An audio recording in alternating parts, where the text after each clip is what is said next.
नमस्कार, मैं हूं शशि। आइए झारखंड की टॉप 25 प्रमुख खबर जानते हैं। मुख्यमंत्री मैया सम्मान योजना की राशि 2500 रुपये 11 दिसंबर तक। हेमंत सोरेन सरकार की सत्ता वापसी के बाद झारखंड की महिलाओं को बहुत जल्द मैया सम्मान योजना की 5वीं किस्त की राशि भेज दी जाएगी। बता दें, विधानसभा चुनाव से पहले अंतिम कैबिनेट की बैठक में हेमंत सरकार ने 2500 रुपये देने का फैसला लिया था। अब सरकार बनने के बाद कल्याण विभाग 2500 रुपये भेजने की तैयारी में जुट गया है। मैया सम्मान योजना का रजिस्ट्रेशन लगातार चल रहा है। हेमंत सोरेन की नई सरकार बनने के बाद इसे लेकर कवायद तेज हो गई है। संभावना जताई जा रही है कि 11 दिसंबर तक 5वीं किस्त की राशि भेज दी जाएगी। इस योजना के तहत 57 लाख महिलाओं के खाते में 2500 रुपये भेजे जाएंगे। बता दें, नवंबर माह में महिलाओं के खाते में 1,000 रुपये भेज दिए गए थे। आचार संहिता से पहले हेमंत सरकार ने ऐलान कर दिया था कि दिसंबर से महिलाओं के खाते में मैया सम्मान योजना के तहत 2500 रुपये भेजे जाएंगे। इससे पहले 4 किस्त की राशि महिलाओं के खाते में भेजे जा चुके हैं।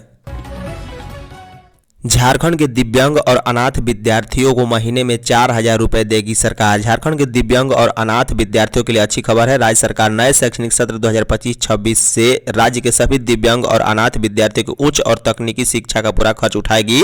इसके तहत 10 लाख रुपए तक के ट्यूशन फीस का वहन भी राज्य सरकार ही करेगी। साथ ही महीने में 4000 रुपये और दिए जाएंगे। राज्य सरकार द्वारा दिव्यांग और अनाथ विद्यार्थियों के शिक्षा में होने वाले खर्च का वहन करने के बाद छात्रों के सिर्फ छात्रावास एवं रहने खाने के खर्च का भार ही उठाना होगा। हालांकि इसके लिए भी उन्हें अलग से 4000 रुपये प्रति माह अन्य खर्च के लिए भत्ते के रूप में दिए जाएंगे। विद्यार्थी इसका लाभ लेने के लिए ऑनलाइन आवेदन कर सके, इसके लिए पोर्टल का निर्माण भी किया जा रहा है। निर्माण पूरा होने के बाद इस योजना के लिए पात्र छात्र आवेदन कर सकेंगे। बता दें, नए शैक्षणिक सत्र से शुरू होने वाली इस वाल्मीकि छात्रवृत्ति योजना के तहत प्रत्येक वर्ष व्यावसायिक कोर्स के लिए 1200 तथा स्नातक एवं स्नातकोत्तर की पढ़ाई के लिए 12000 विद्यार्थियों को लाभ देने का अनुमान लगाया गया है। हालांकि लाभुकों की कोई अधिकतम सीमा निर्धारित नहीं की गई है। रांची में 15 दिसंबर से धान की खरीदारी। रांची जिले के विभिन्न प्रखंडों में इस वर्ष 15 दिसंबर से धान अधिप्राप्ति केंद्र का संचालन शुरू किया जाएगा। सरकार ने इस बार किसानों के लिए धान खरीद का लक्ष्य 3 लाख क्विंटल निर्धारित किया है। पिछले साल मात्र 1.2 लाख क्विंटल धान ही खरीद हुई थी, लेकिन इस वर्ष बेहतर फसल उत्पादन और अनुकूल परिस्थितियों के चलते लक्ष्य को पूरा करने की संभावना है। इस बार धान में 17% तक नमी को स्वीकार किया जाएगा। अधिक से अधिक किसानों को न्यूनतम समर्थन मूल्य का लाभ देने के लिए एक किसान से 200 क्विंटल तक धान खरीदने की सीमा तय की गई है। इससे अधिक मात्रा में धान की खरीद केवल अनुमोदन के बाद ही की जाएगी। इस प्रक्रिया को व्यवस्थित करने के लिए 9 राइस मिलों को जिले की 42 लैब्स से जोड़ा गया है। यह कदम धान की उचित ढुलाई और संग्रहण सुनिश्चित करने में सहायता होगा। बता दें, राज्य सरकार ने इस बार साधारण धान और ग्रेड ए धान के लिए अलग अलग न्यूनतम समर्थन मूल्य तय किया है। साधारण धान के लिए किसानों को 2400 रुपये प्रति क्विंटल और ग्रेड ए धान के लिए 2420 रुपये प्रति क्विंटल की दर से भुगतान किया जाएगा। मोदी सरकार की योजना वय वंदना कार्ड से झारखंड के 5.5 लाख बुजुर्गों को लाभ। केंद्र सरकार 70 साल या उससे अधिक उम्र वाले लोगों के लिए आयुष्मान भारत प्रधानमंत्री जन आरोग्य योजना के तहत वय वंदना कार्ड जारी कर रही है। झारखंड में भी बुजुर्गों के लिए आयुष्मान भारत प्रधानमंत्री जन आरोग्य योजना के तहत वय वंदना कार्ड का शुभारंभ हो गया है।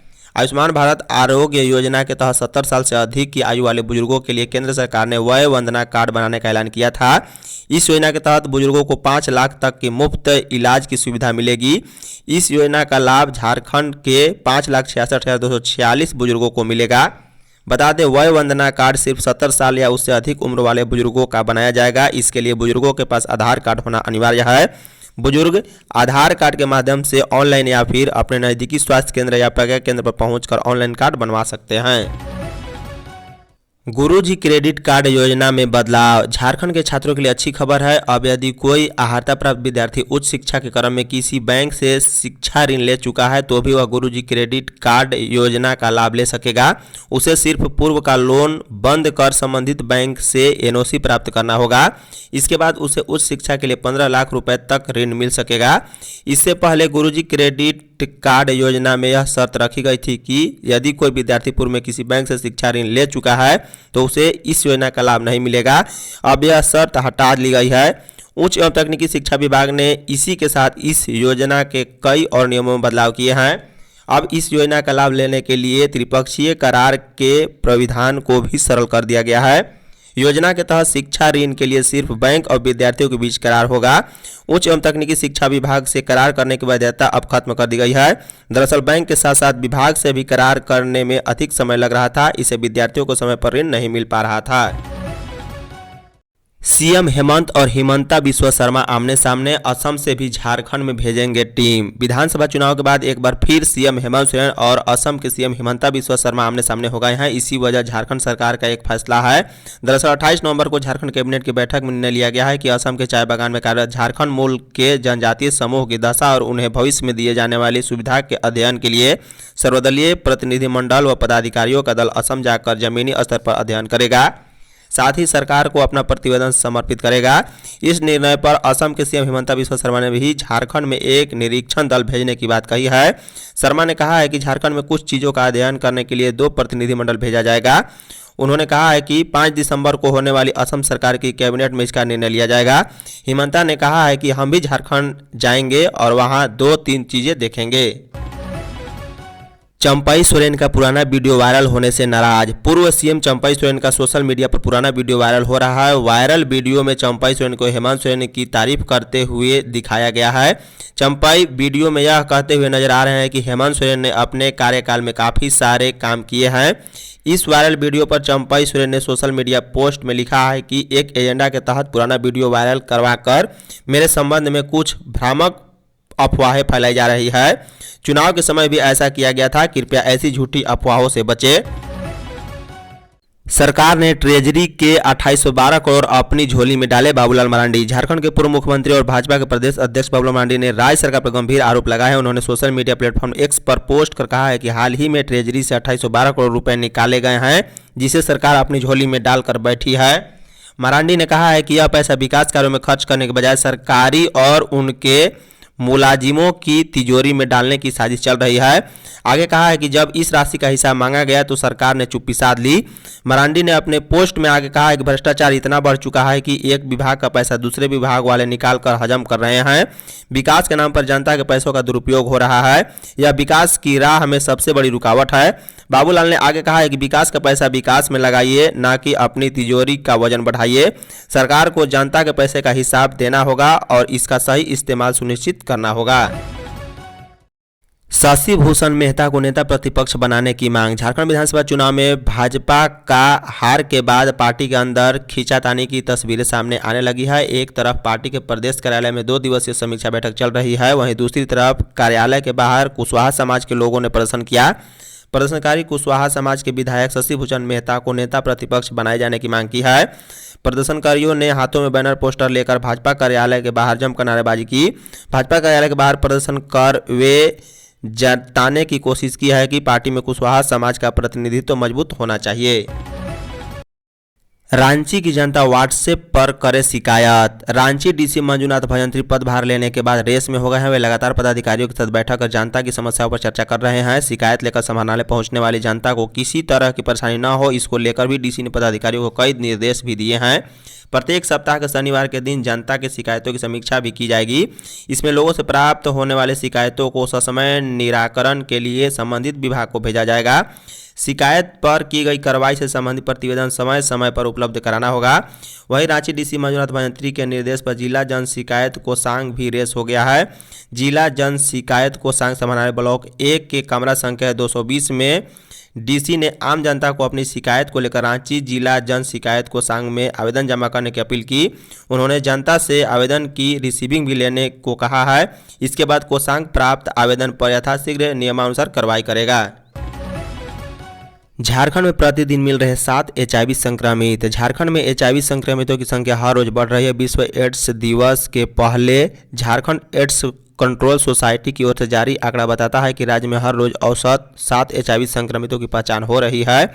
इस साल 1 अप्रैल से अक्टूबर के अंत तक यानी 7 महीने में राज्य में 1542 नए HIV पॉजिटिव मरीजों की पहचान हुई है। इनमें 8 नवजात भी शामिल हैं। बता दें, स्वास्थ्य विभाग के अनुसार 7 महीने में राज्य में कुल 6,56,000 लोगों की स्क्रीनिंग से यह आंकड़ा सामने आया है। सबसे ज़्यादा 203 HIV संक्रमितों की पहचान रांची में की गई है, जबकि पूर्वी सिंहभूम में 194, हजारीबाग बाग में 149 और धनबाद जिले में 124 HIV मरीज पाए गए हैं। वहीं गढ़वा जिले में एक भी HIV संक्रमित नहीं पाया गया, जबकि लोहरदगा में 4 और सिमडेगा एवं चतरा जिले में 8 मरीजों की पहचान हुई।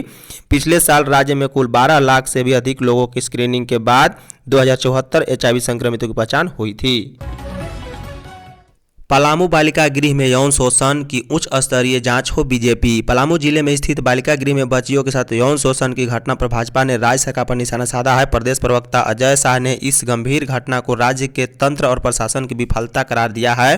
कहा है कि बालिका गृह में उन बच्चियों को रखा जाता है जो पहले ही यौन अपराधों का शिकार हो चुकी होती है। सरकार का उद्देश्य उन्हें वहां सुरक्षित वातावरण देना होता है, लेकिन अगर वही स्थान अपराध का केंद्र बनता है तो यह स्पष्ट है कि रक्षक ही भक्षक बन गए हैं। मीडिया रिपोर्ट से पता चला है कि बालिका गृह में बच्चियों पर अधिकारियों को खुश करने का दबाव बनाया जा रहा था। यह जानना जरूरी है कि अधिकारी कौन थे। यह मामला एक उच्च स्तरीय जांच का विषय है और इसकी जांच उच्च न्यायालय के न्यायाधीश से कराई जानी चाहिए। यह घटना राज्य सरकार की बच्चों की सुरक्षा के प्रति उदासीनता को उजागर करती है।